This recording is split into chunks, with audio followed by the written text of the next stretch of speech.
bienvenue à ce webinaire que nous avons intitulé donc DSI, comment mieux comprendre, comment mieux répondre aux attentes des métiers. Donc visiblement une problématique assez récurrente et qui intéresse quand même beaucoup d'organisations, vu en effet déjà le nombre de personnes connectées.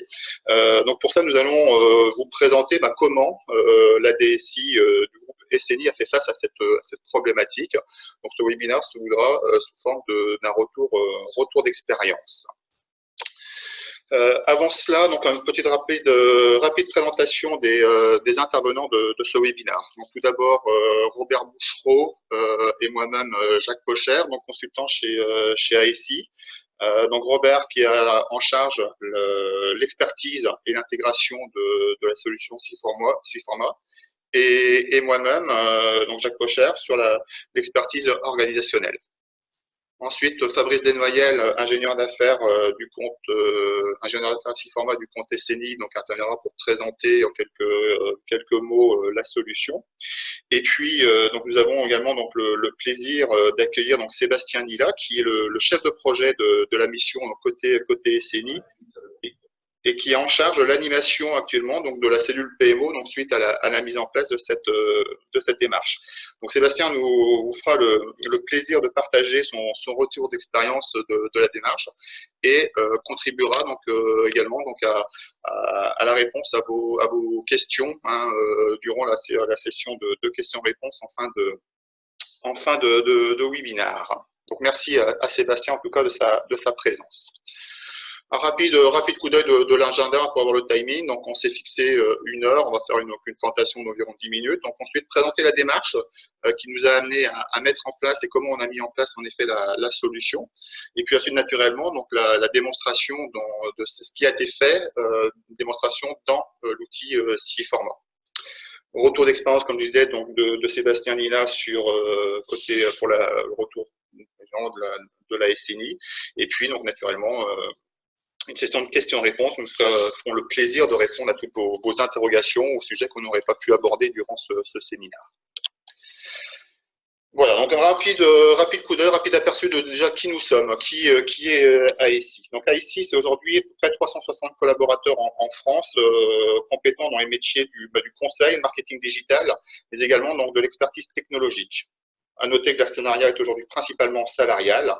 Et je dirais, point d'honneur pour nous, donc nos collaborateurs sont happy at work, étant donné que nous avons donc obtenu ce label 2 années consécutives, donc les 2 premières années sur lesquelles nous avons participé à ce label. Du coup, pour répondre à ces services, donc quelles sont nos offres? Donc nos offres, nous avons imaginé pour développer l'expérience à la fois collaborateur et client. Donc à travers trois dimensions. Première dimension, c'est la proposition de services pour les clients, à travers des applications web, applications mobiles, l'extranet, etc. Et donc également pour les collaborateurs. Donc à travers la dimension donc l'offre digitalisation des processus et des services. La deuxième dimension, c'est la capitalisation des données pour prendre en interne les meilleures décisions. Donc, typiquement, la mise en œuvre de systèmes d'information décisionnelle et pour proposer et personnaliser les services et la relation client à travers donc, des missions autour du big data, l'analyse comportementale, etc. Donc, c'est ce qui se concrétise sur l'offre Data Intelligence. Et enfin, donc la gestion de la relation client à travers le marketing digital, la mise en place de CRM et la mise en relation des collaborateurs en interne pour développer l'intelligence collective à travers des plateformes collaboratives, du RSE, de l'intranet, à travers donc, notre offre de connaissances et des collaborations. Et pour proposer ces services, donc nous avons organisé nos compétences au sein d'équipes complémentaires. Nous sommes organisés autour de 4 directions régionales qui assurent une relation commerciale et technique de proximité sur tout le territoire national. On se veut vraiment du coup très proche de nos clients, c'est un point d'honneur chez ASI. Nous sommes composés également donc d'un cabinet de conseil, ASI 360, dont fait partie Robert et moi-même, et donc, le cabinet de conseil qui accueille également donc l'offre de gestion de portefeuille projet autour de Siforma. Également à noter un studio de web design pour les activités graphiques, les activités vidéo largement utilisées également dans la conduite du changement, donc une approche assez assez percutante dans ces activités-là. Et puis enfin, donc 3 centres de services qui réunissent donc nos équipes de réalisation sur le territoire, donc Lyon, Nantes et Rennes. Donc voilà rapidement pour ASI. Je passe la parole à Fabrice Desnoyelles qui va vous présenter maintenant SIFORMA en quelques mots. Eh bien, merci Jacques. Bonjour à tous. Donc Fabrice Desnoyelles, donc ingénieur d'affaires chez SIFORMA. Donc en quelques mots, SIFORMA est une solution donc de gestion de projet et portefeuille de projet présente depuis une trentaine d'années. L'évolution de la solution et le suivi de l'évolution a suivi l'évolution en fait technologique depuis 3 à 4 décennies.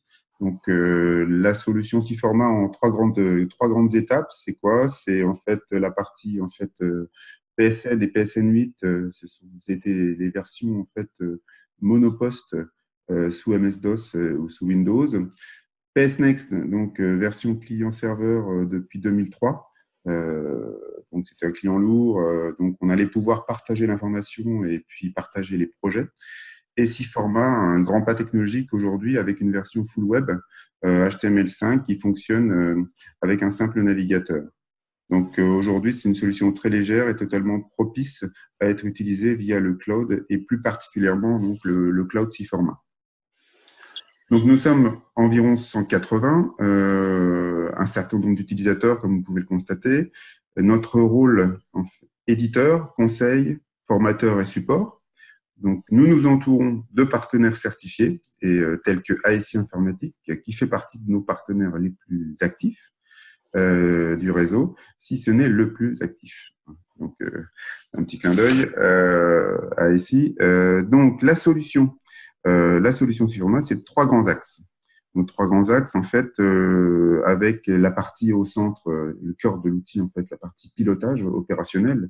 On va pouvoir planifier les projets, générer les affectations génériques, nominatives, faire les plans de charge, gérer les ressources, les risques, les coûts. Donc, c'est toute la partie opérationnelle qui va être alimentée par la partie suivi de l'exécution au travers, en fait, les feuilles de temps qui vont être saisies, approuvées, validées, les frais aussi qu'on peut monter aussi dans les projets pour voir l'avancement, en l'occurrence, des projets. Et donc, cette partie opérationnelle et exécution est chapeautée, j'allais dire, par une partie très, très importante aujourd'hui, qui est la partie pilotage stratégique, où on va retrouver en fait la gestion des idées ou des demandes. Donc, on va voir un petit peu comment c'est géré avec SNI tout à l'heure. C'est toute la partie pilotage. En fait, on va pouvoir attirer des critères d'évaluation sur des projets objectifs qui n'ont pas commencé, qui sont en cours d'études, faire des études de faisabilité, capacité à faire des projections, des simulations. Et pourquoi? Pour pouvoir piloter et puis décider à terme de déclencher tel ou tel projet plutôt qu'un autre. Donc l'idée, c'est effectivement de faire une petite présentation très très simple de SIFORMA.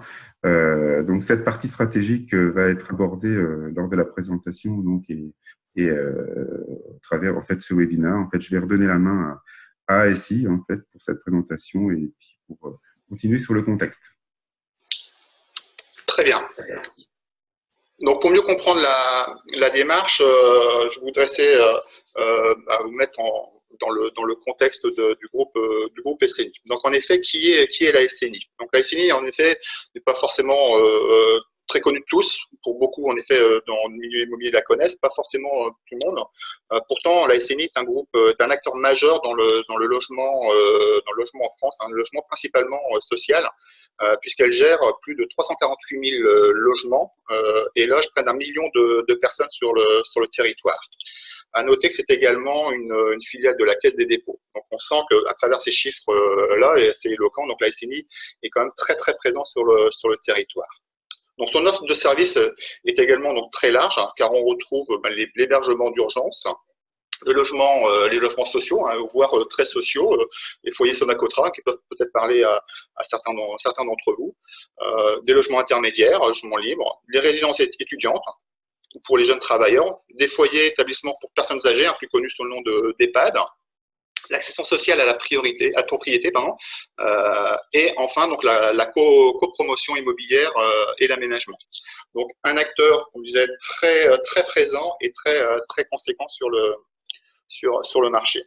Donc, pour bien comprendre à travers cette organisation, pour bien comprendre la difficulté à laquelle fait face la SNI, donc il faut s'attarder quand même quelques instants sur l'organisation générale autour du SI. Donc, le SI, à l'origine, a été construit pour répondre à des besoins métiers du groupe, hein, des besoins exprimés à travers différentes directions. On va trouver donc la direction gestion locative, la direction gestion patrimoine, le développement, de la communication, marketing, etc. Donc, un certain nombre de directions du groupe, mais pas que, puisque à cela s'ajoutent des sociétés du groupe qui sont venues donc rejoindre le groupe, telles que EFIDIS, OSICA, différentes ESH, donc voilà, je ne les ai pas toutes citées, il y en a d'autres, et qui elles-mêmes ont également donc émettent des besoins de même nature que les directions du groupe.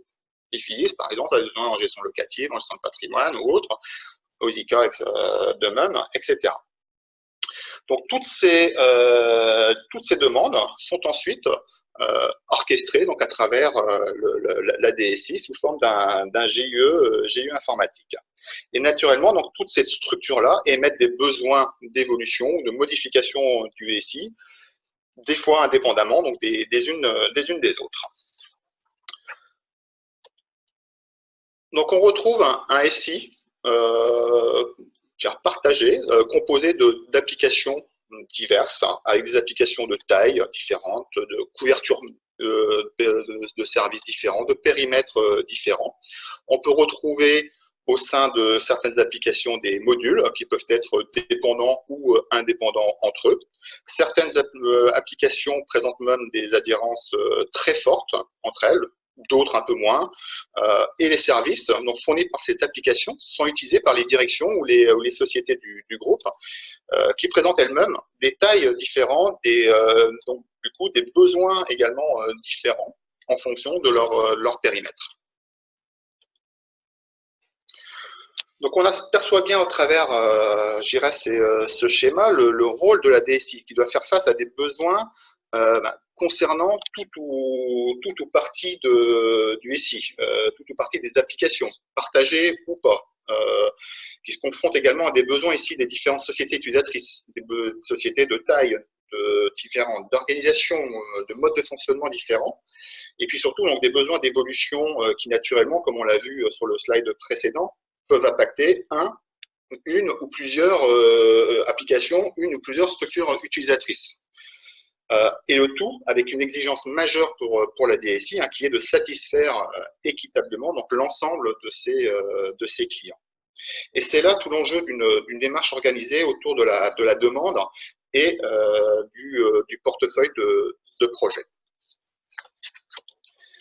Donc la problématique, on comprend bien en effet les difficultés que peut rencontrer la DSI pour faire face à ces multiples acteurs et au nombre conséquent de besoins différents.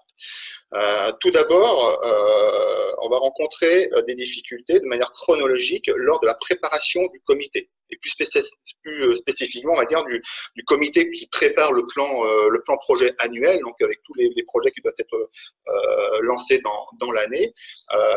Donc, il fallait consolider, centraliser ces demandes qui pouvaient provenir de sources différentes. Ça pouvait provenir de mails, de fichiers Excel, de PowerPoint, de différentes sources. Et une fois cette liste consolidée de demandes, il fallait donc, également donc, la maintenir à jour régulièrement en fonction de l'avancement des statuts de ces demandes. Et donc, retourner vérifier régulièrement l'information auprès des demandeurs. Lorsque la liste est une fois à jour, il était nécessaire de la trier de manière objective. Là, tout l'intérêt également de la démarche. Donc, objectivement, donc par priorité pour pouvoir faciliter les arbitrages. D'accord? Mais en effet, sur quels critères? Puis enfin, donc s'assurer de la capacité à faire. Pour s'engager sur une demande, il faut bien dire si on peut ou pas la prendre en charge en fonction des équipes. Donc, on était face à un temps de préparation des comités qui était assez conséquent. Ça pouvait aller de plusieurs jours, voire des fois plusieurs semaines en délai, le temps de récupérer toutes ces informations-là et de faire valider par les différents demandeurs. Puis ensuite, durant les comités, la DSI donc, devait s'engager sur l'acceptation des demandes, mais finalement sans trop savoir si elle avait la capacité à faire par rapport donc, au délai qui était demandé. Donc on pouvait retrouver des fois des engagements pas toujours complètement réaliste, hein, par manque en effet d'informations fiables, et puis derrière, ce qui pouvait donc générer une part d'incompréhension, voire de frustration, et puis surtout des fois des discussions sans réel élément tangible pour pouvoir du coup valider certains arbitrages. Donc voilà la problématique à laquelle était confrontée la DSI du groupe SNI, hein, mais naturellement, ça c'était avant. Du coup, alors comment nous avons abordé cette problématique pour y faire face? Tout d'abord, en se focalisant sur deux objectifs. Hein. Le premier objectif était d'optimiser, institutionnaliser les comités d'arbitrage, de validation, donc, qui commençaient à se mettre en place, mais qui, du coup, étaient dans cette forme encore de déploiement. Et puis ensuite, un point important dans la démarche, c'était de renforcer justement ce rôle de la DSI dans les arbitrages par vraiment des points très précis et très factuels. Donc ça, c'était vraiment les deux objectifs phares de la démarche. Donc pour cela, les exigences qui nous ont été soumises, naturellement, étaient donc d'une part d'apporter en effet de l'objectivité dans les arbitrages, de pouvoir limiter les discussions autour des choix qui étaient faits par l'apport d'éléments très factuels. Ensuite, de rationaliser les choix en fonction de la capacité à faire. Donc ça, c'était vraiment un point très très important et une demande très très forte je dirais à tout niveau, que ce soit des équipes de développement, des responsables de domaine côté DSI, mais également côté métier, pour dire si on s'engage, est-ce qu'on est sûr de pouvoir faire face à cette demande? Et puis, troisième exigence forte, c'était d'uniformiser également donc, les pratiques autour des différents intervenants. On a vu sur les slides précédents, donc des intervenants de nature différente, que ce soit direction ou les sociétés du groupe, des tailles différentes. Il fallait trouver aussi donc, une harmonie dans ce mode de fonctionnement. Donc pour cela, les leviers sur lesquels nous avons choisi d'agir sont, un premier pas, c'était de mettre en place un process unique pour l'ensemble de ces demandes et de ces demandeurs. Donc ensuite, un référentiel des demandes communs et partagées, surtout accessible de tous les acteurs, des critères de priorisation objectif et connu de tous, point très très important. Donc ça, c'est vraiment sur les points, je dirais, essentiels. Hein. C'est vraiment ces critères, on va y revenir, notamment dans la démonstration. Et puis donc inversement, hein, pour répondre à la capacité à faire, c'est d'avoir un plan de charge sur lequel on pouvait s'appuyer de manière sûre. Et tout ça donc pour donner aussi une grille de lecture hein, pour le pilotage, à travers notamment donc, une carte stratégique sous forme de balance scorecard pour vraiment lier le portefeuille aux objectifs stratégiques du groupe et décliner donc au niveau de la DSI. Donc dans ce contexte, nous nous sommes appuyés pour ça sur une démarche, on va dire, agile, composée en effet d'itérations à travers des releases, des sprints, et pour chaque en fait, release, un objectif précis à chaque fois. Donc, nous avons décomposé le projet en trois, on va dire trois releases, avec trois objectifs. Premier objectif, c'était de modéliser le processus. Donc, ça, c'est une étape importante pour bien partager le déroulement de l'activité, on va dire, indépendamment de l'outil. Et mettre tout le monde, en fait, d'accord sur la façon de faire, la façon de travailler par la suite. Un deuxième objectif, après cela, naturellement, c'était de retranscrire cette modélisation dans la solution SIForma. Et puis enfin, donc donner les moyens de suivre facilement l'activité du portefeuille dans sa globalité. Donc ces sprints sont ponctués au fur et à mesure d'ateliers collaboratifs qui donnent lieu très rapidement à des démos, que ce soit sur le processus ou dans l'outil. Puis évidemment, donc au fur et à mesure, donc de la remontée de points d'amélioration qui ont permis de recadrer la démarche tout au long de la mission. Donc voilà pour la démarche. Maintenant, qu'est-ce que ça a donné, du coup, cette façon de faire?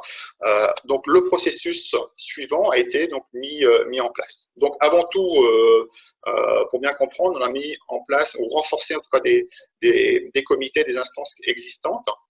Premier comité très important, c'est un comité, donc on appelait pour la démo, le comité DSI, c'est un comité interne à la DSI. Donc ça, c'est très important ce comité parce que c'est un comité qui regroupe les responsables des différents domaines de la DSI, et ce comité a pour objectif de réceptionner, d'analyser les demandes, mais surtout aussi apporte une vision 360 de toutes les demandes pour avoir un partage de toutes ces informations sur tous les domaines de la DSI. Donc c'est essentiel en effet, déjà pour éviter les doublons, et surtout derrière pour mieux s'organiser pour les demandes transverses, parce que les demandes ne sont pas du coup affectées à l'un ou l'autre des domaines spécifiquement et en silo. Donc cet apport transverse est important.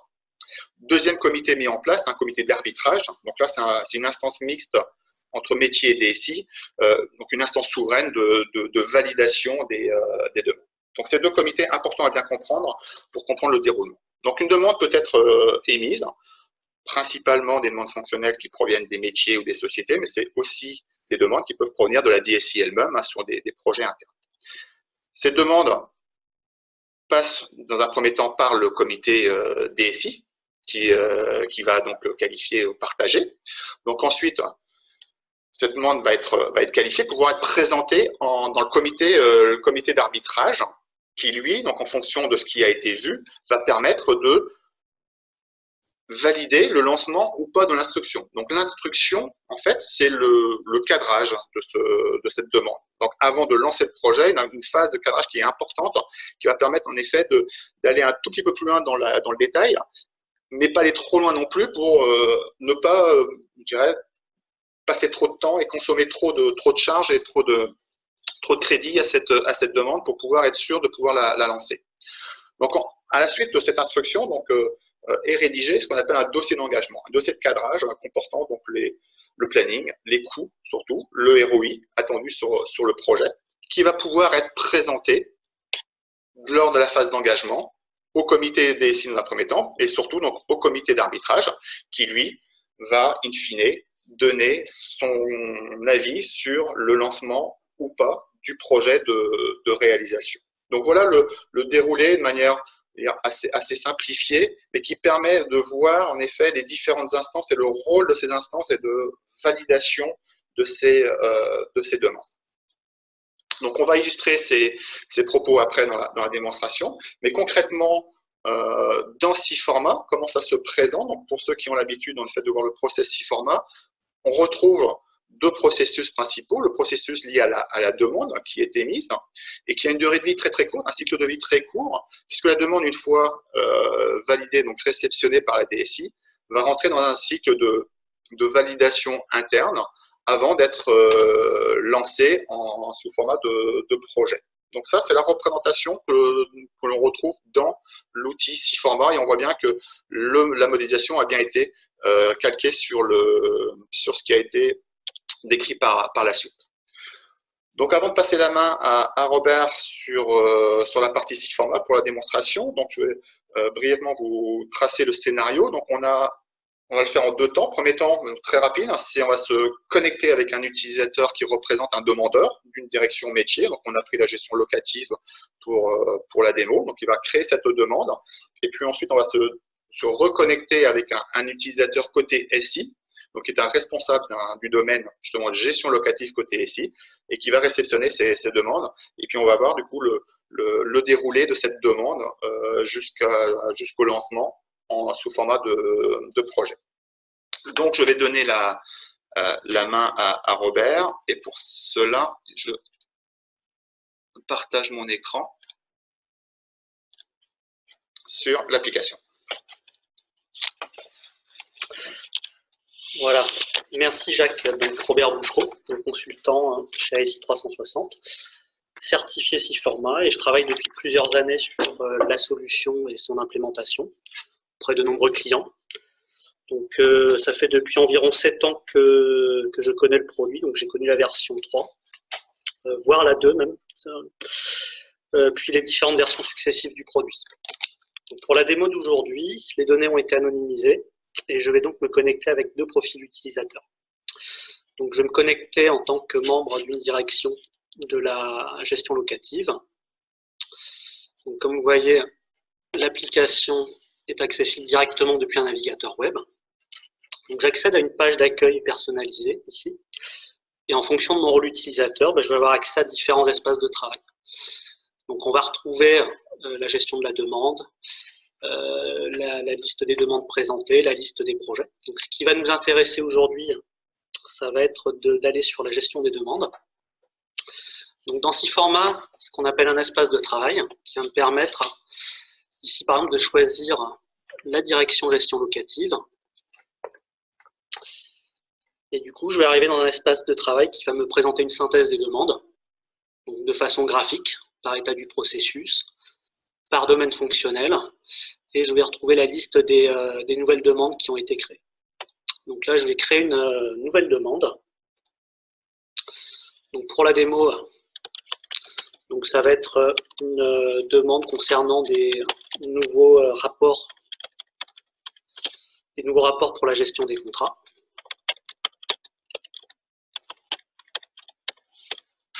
Voilà, donc je vais faire OK. Donc cette nouvelle demande va apparaître dans le tableau. Vous voyez. Et donc ici, je vais commencer à aller dans un lien qui va me permettre de voir la fiche sur laquelle je vais pouvoir rentrer les différentes informations. Donc le chef de projet métier, donc je vais choisir moi-même. Donc les données obligatoires pour pouvoir présenter la demande sont suivies d'un astérisque. Donc je vais au moins renseigner ces informations-là. Entité porteuse. Les sociétés impactées, par exemple, choisir FIDIS, SNI. Donc je peux aussi finalement me dire que finalement c'est le groupe, que cette demande concerne le groupe dans son globalité, non pas seulement deux entités. L'application concernée, je vais prendre la première, le ERP2 par exemple. Donc là il s'agit d'un projet. Donc démo, nouvelle demande. Donc au niveau des descriptions, je peux aussi utiliser le mode texte rich. Voilà. Donc, je vais copier ceci pour le coller dans d'autres zones de commentaires. Alors, ce qui est important, c'est au niveau des critères de qualification, on va en retrouver 5 qui vont être importantes parce que c'est ce qui va déterminer une note métier qui va être calculée en fonction de ce que l'on enseigne. Donc au niveau de la nature, voilà, je vais choisir par exemple que c'est une demande stratégique. Son niveau de complexité, je vais choisir complexe par exemple. Donc vous remarquerez qu'on a également une petite aide qui permet de comprendre les différents scorings et qui peuvent aider les utilisateurs à choisir les bonnes valeurs. Donc pour le niveau d'urgence, donc je vais choisir par exemple échéance majeure. En termes de gain métier, je vais choisir un gain important. Il me reste donc la charge métier que je dois évaluer. Donc je vais l'estimer entre 0 et 50 jours.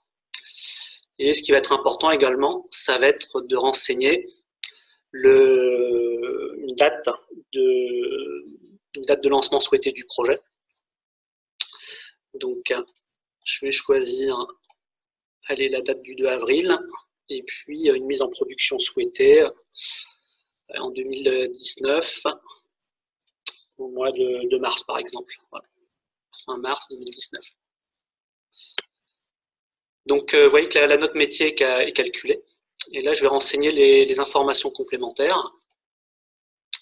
Donc là, c'est de la saisie de texte libre, voilà, concernant les objectifs du projet, les enjeux, le planning souhaité, le périmètre, les impacts métiers.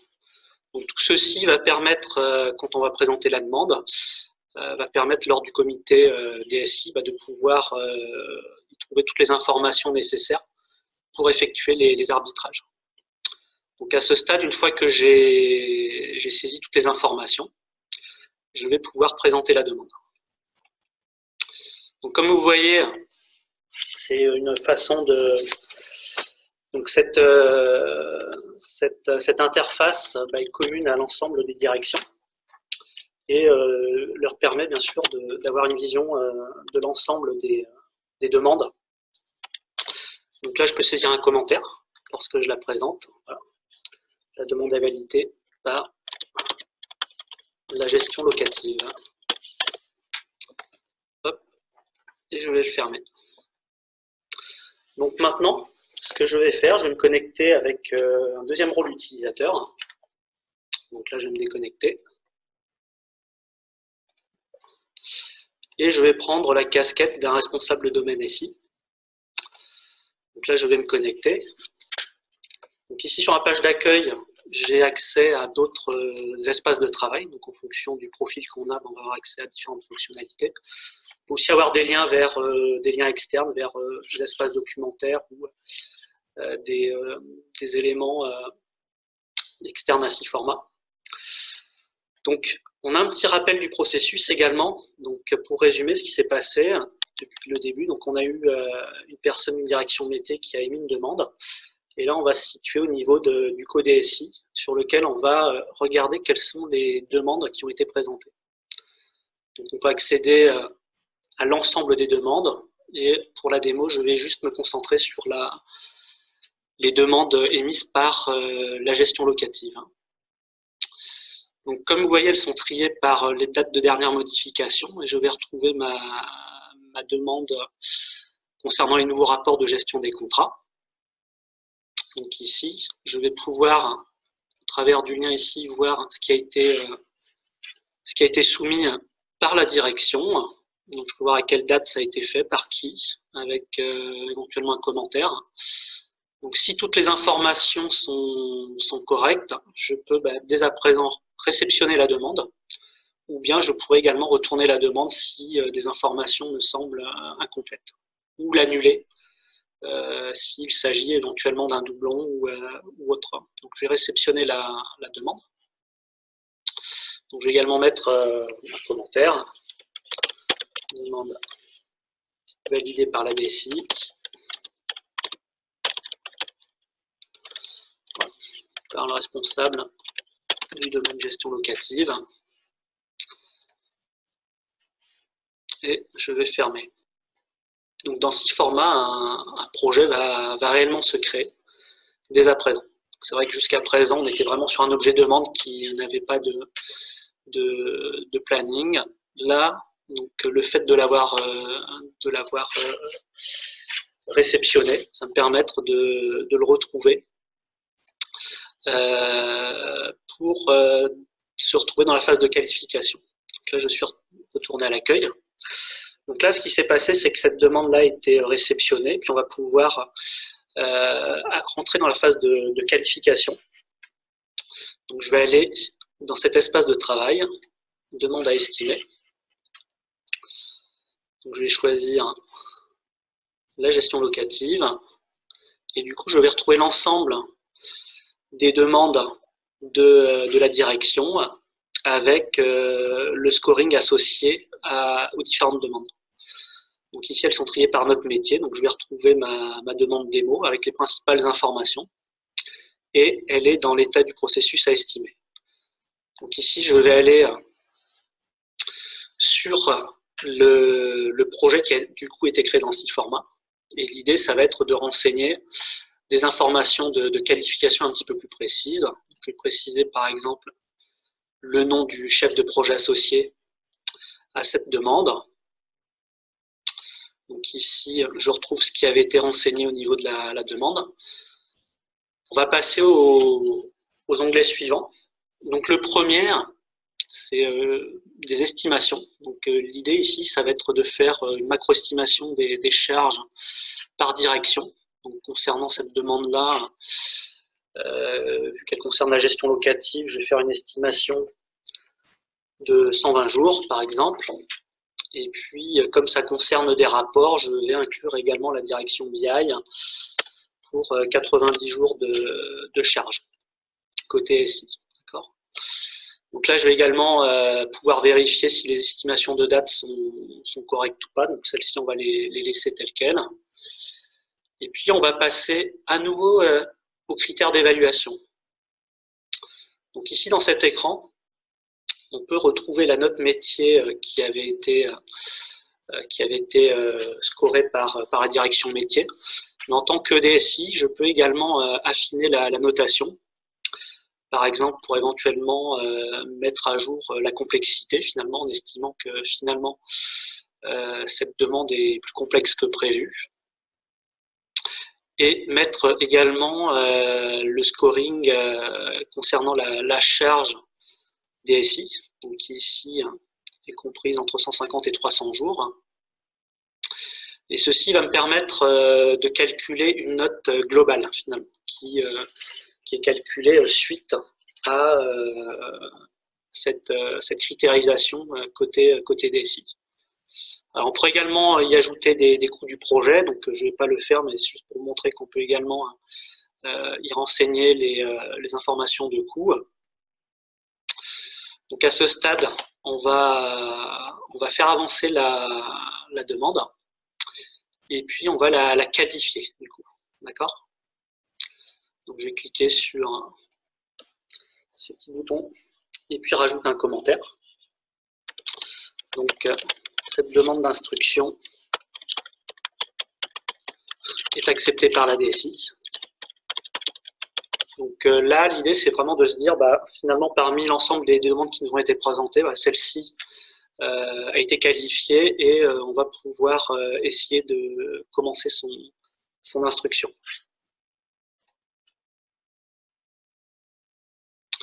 Donc, le projet d'instruction a été créé. Donc, au niveau de ce projet d'instruction, le choix a été fait d'avoir un projet dissocié sur lequel on va pouvoir déterminer également la charge d'instruction côté SI, bien sûr. Donc, je vais désigner un chef de projet. Donc, je peux faire une recherche par nom, retrouver mon chef de projet Violaine Barbier. Et puis éventuellement réviser la charge d'estimation pour cette instruction. Donc, je peux également modifier les dates. Donc là, on va faire simple, on va s'en tenir aux dates ici. Alors, je vais retourner dans l'accueil. Donc là, ce qu'on va faire, on va passer à une étape de vérification de la capacité à faire pour l'instruction. Donc juste pour vous montrer qu'avant de lancer l'instruction, on va analyser la capacité à faire sur la branche gestion locative. Et puis on va vérifier si parmi l'ensemble des projets d'instruction, est-ce qu'on a la capacité à faire. Donc là, vous voyez, je suis sur le plan de charge des différentes ressources de la branche. Et je vois que Violaine Barbier, en effet, elle est en charge sur la période de décembre, je vois qu'elle a différents sujets. Donc là, l'idée ici, c'est de pouvoir se dire, voilà, si je n'inclus pas ce projet d'instruction, est-ce que sa capacité sera suffisante pour effectuer le travail? L'autre possibilité, c'est aussi se dire, finalement, je peux également décaler dans le temps une instruction pour le voir. Donc ça, ce travail-là nous permet justement de voir si on décide ou pas de lancer une instruction donnée. Donc là, je vais faire rapidement l'exercice de lancer cette instruction. Et je vais le présenter le projet au co-arbitrage. Voilà. Alors, vu l'heure, on ne va pas aller plus loin dans la démonstration. Donc l'idée, voilà, c'est de savoir que chaque fois on passe dans des états du processus et puis on a des projets qui s'affinent sur lesquels on va suivre le déroulement de l'instruction jusqu'à l'engagement pour pouvoir lancer les projets. D'accord? Donc juste un dernier point, vous montrer juste 2-3 tableaux de bord portefeuille rapidement avant de passer à la conclusion aux questions-réponses. Donc un premier rapport de type Kanban qui nous permet de voir l'ensemble des demandes projets suivant les différents états du processus. Donc c'est une vision assez graphique qui nous permet de voir un petit peu ce que l'on a dans le pipeline. La feuille de route Gantt qui nous permet de voir par rapport à l'ensemble du portefeuille ou une direction donnée l'ensemble des projets par nature. Donc on va retrouver les projets stratégiques, organisationnelles ou de nature fonctionnelle, triées par leur note globale. Et puis un dernier rapport avant de repasser la main à Jacques, sur un rapport de type scorecard, sur lequel on peut analyser sur différents axes le positionnement des demandes et des projets en cours ou à venir. Donc ici, on voit un axe sur le scoring de note globale, la position de la bulle, la taille de la bulle représente la charge de la demande ou du projet. Et puis on retrouve également la couleur qui nous permet de voir quels sont les projets stratégiques par exemple. Voilà. Donc je vais relaisser la main à Jacques. Donc voilà, donc en synthèse et en conclusion, donc quelques facteurs clés qui nous ont vraiment mené à bien cette mission. D'abord, avant tout, c'est de reprendre en fait, l'existant. Il ne faut pas que les acteurs soient perturbés par quelque chose de complètement nouveau. Donc, on s'est vraiment appuyé sur quelque chose qui existait déjà, notamment les aspects scoring, certains comités qui ont été repris et renforcés. Ça, c'était important de ne pas complètement dénaturer ce qui a été fait. Donc, par rapport à ça, justement, une conduite de changement, on parle de la communication tout au long pour lever certains freins qu'on a pu rencontrer sur le fait de dire il y a trop de processus, ça va ralentir les demandes, etc., etc. Donc, il y a eu beaucoup de communication, de présentation, comme je disais tout à l'heure, d'une démarche du coup itérative qui était importante pour amener aussi les acteurs dans cette logique. Par justement cette démarche agile et collaborative, par l'implication, ça c'est vraiment essentiel d'impliquer les acteurs, de récupérer donc des feedbacks pour pouvoir améliorer tout au long la démarche. Autre point, donc une approche complémentaire en effet de conseil méthodologique et d'intégration de l'outil, avec une expertise de l'outil, avec vraiment cette approche double, comme j'expliquais, sur l'aspect organisationnel et outillage, et un travail en deux temps. Pour bien montrer en effet que on a agi d'abord sur l'organisation, mise en place du processus, des instances, travailler avec des acteurs, et puis après, donc l'outillage est venu épauler l'ensemble et est venu articuler toute cette démarche, mais c'est bien l'organisation qui est au centre d'une démarche de ce type. Donc, quelques gains qu'on a pu noter, naturellement, c'était l'objectif premier, d'avoir une efficacité des comités. Donc là, une très forte réduction du temps, et ça c'est vraiment une quick win, parce qu'on l'a vu de manière très flagrante sur les premiers comités qui ont été faits autour de SIFORMA, donc un temps de préparation qui a été largement réduit. Ce qui a permis d'avoir aussi donc une vision claire et partagée par tous les acteurs sur l'ensemble des demandes, savoir dans quel état était la demande, qu'est-ce qui reste à faire, etc. Et ça, c'est très important que l'ensemble des acteurs aient cette vision partagée. Ça évite également donc beaucoup de pertes de temps, qui évite aussi d'avoir une réduction des doublons, par le renforcement en effet de la transversalité, notamment par rapport au comité DSI qui permettait vraiment de partager toutes ces demandes, et puis donc mise en place d'un arbitrage rationnel avec des critères partagés. Et parmi ces critères, donc, on nous a décrit le scoring autour de l'évaluation des demandes avec un certain algorithme. On a vu également la simulation à travers le plan de charge, et ça c'était important de dire on peut faire à condition que, on décale ou on ne fait pas un autre projet, mais là au moins quand on s'engage, on sait qu'on peut s'engager de manière très très formelle. L'évaluation des coûts à travers le dossier d'engagement, donc qu'on n'a pas montré, mais naturellement à travers la charge, les coûts estimés, donc ça permet de donner un poids aussi au projet, à contrario de l'estimation du ROI qui est faite, qui permet vraiment de prioriser ces demandes. Et puis derrière, donc on l'a vu sur le dernier rapport, donc l'alignement stratégique de ces demandes, savoir sur quel axe stratégique et à quelle contribution stratégique intervient tel ou tel projet. Donc l'ensemble de ces critères de sélection permettent d'avoir une priorisation. Et puis enfin, donc un renforcement en effet de la relation DSI métier, ça c'est inévitable et c'est la clé du succès, par l'approche collaborative de la démarche, mixée également donc avec l'apport de l'agilité également dans les projets. Donc on a prolongé aussi cette démarche par des pratiques agiles dans les projets, et ce qui a permis vraiment de rapprocher les deux équipes et de renforcer cette communication qui est, je dirais, l'élément clé d'une telle démarche. Donc voilà pour les conclusions. Je peux laisser la main à Sébastien Nila, s'il veut nous partager son retour.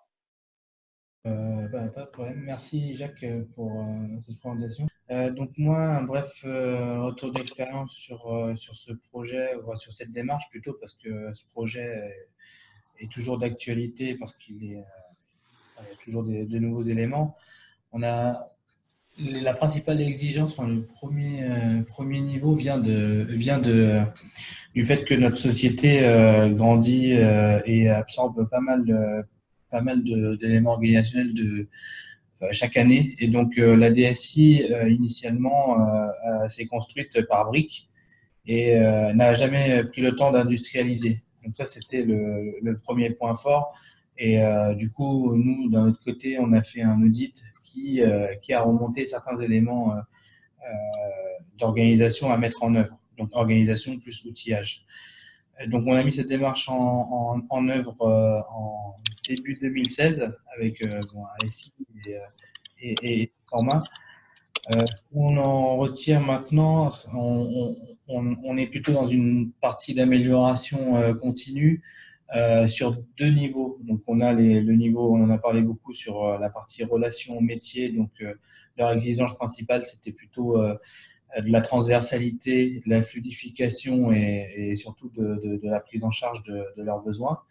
Et l'autre pan qui était pas négligeable aussi, c'est la partie projet, donc exécution des projets avec les équipes internes de la DSI. Donc sur ces deux niveaux, on s'est focalisé sur la démarche agile pour comprendre les besoins, identifier justement les différentes exigences et surtout répondre aux besoins qui s'est transcrit globalement sur l'outil SIForma. Ce qu'il en ressort actuellement, donc vu qu'on est dans une démarche d'amélioration continue, on commence à faire justement ces premières revues avec les indicateurs qu'on s'est positionnés. On en ressort que au début, on avait une incompréhension de la mise en place de tout ce qui est comité et arbitrage avec les allers-retours entre la DSI et les métiers.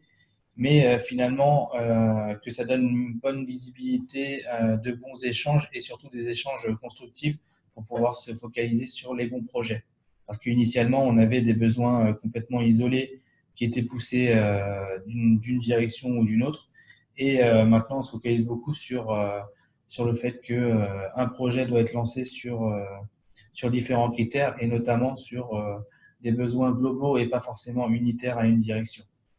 Ça, c'est le premier point.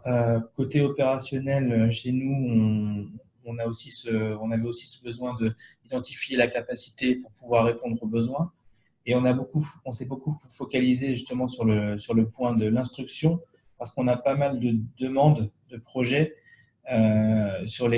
avec lesquels on n'a pas assez d'éléments et il faut absolument pousser une instruction pour pouvoir répondre favorablement ou non par la suite. Donc là, c'est aussi un point d'amélioration qu'on va revoir chez nous, parce que au niveau des métiers, les besoins sont de plus en plus précis à la limite du cadrage. Et nous, on les accompagne déjà à ce niveau-là pour qu'ils nous amènent de plus en plus d'éléments précis. Donc cette partie instruction, du coup, elle prend tout son sens, mais elle s'allège de plus en plus pour pouvoir faire en sorte qu'on se focalise vraiment sur des points clés tels que la stratégie du groupe. Donc voilà pour la partie expérience. Le dernier état qu'on a fait, c'est on a fait un état de relation, niveau de maturité de la relation métier et DSI. Et ce qu'il en ressort, c'est qu'il y a quelques éléments globaux à améliorer, notamment la partie restitution, donc par le biais des tableaux de bord qu'on essaie d'améliorer côté SIForma, pour pouvoir avoir autant une vue opérationnelle que stratégique. Voilà. Très bien. Bah, écoute, merci Sébastien pour ce témoignage.